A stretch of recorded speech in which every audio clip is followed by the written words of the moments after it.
мене лично велосипедот беше како едно не само превозно средство, туку алатка за повторно да ја почувствувам таа слобода на движење и поврзаност со градот.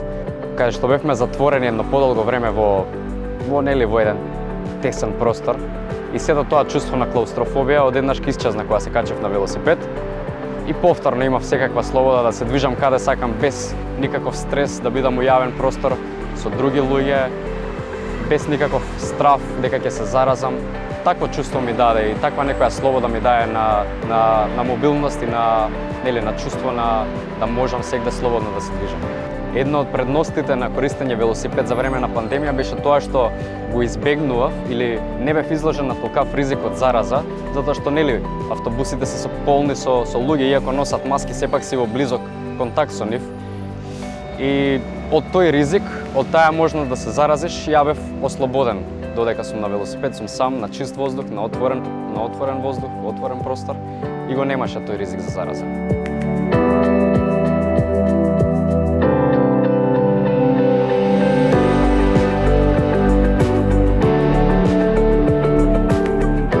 Со велосипед побрзо се стига на работа, побрзо се стига на снимање во текот на денот, затоа што има многу гужва.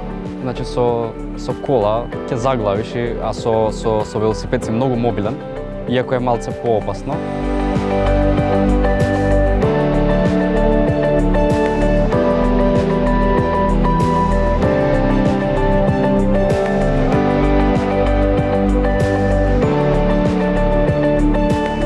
Иако има велосипедски патеки и се повеќе се прават, сепак голем дел од луѓето знаат кога имаат потреба да се застанат на велосипедска патека и ние како велосипедисти мора да влеземе у сообраќајот на моторните возила. Тука се крие некој ризик. На раскрсници мора многу да се пази затоа што пешачкиот премин не значи дека ќе мора моторното возило да ти застане, мора да се биде многу внимателен во Скопје.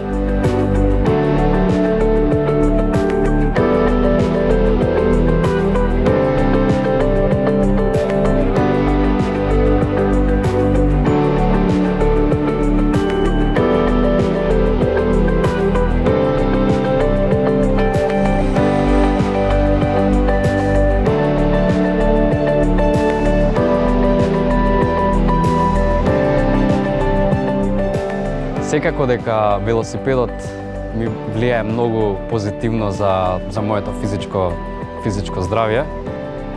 Од еден аспект си цело време си на сонце вака преку лето, убаво е витамин Д, чист воздух, колку е чисто Скопје, тоа е релативно прашање. Ама сепак е физичка активност, така да во секој случај е позитивно и здраво.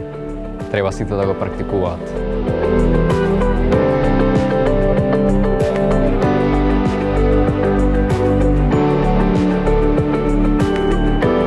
Велосипедот го користам и за навечер и надвор од работното време, го користам и кога одам на некои културни манифестации, така да се надам дека и се повеќе млади ќе се одлучат на таков потек, дека Скопје ќе стане како што бил во минатото велоград и ќе дојдеме до некој ниво на некои од поголемите европски велометрополи, како не знам Копенхаген или Амстердам, Роттердам и така.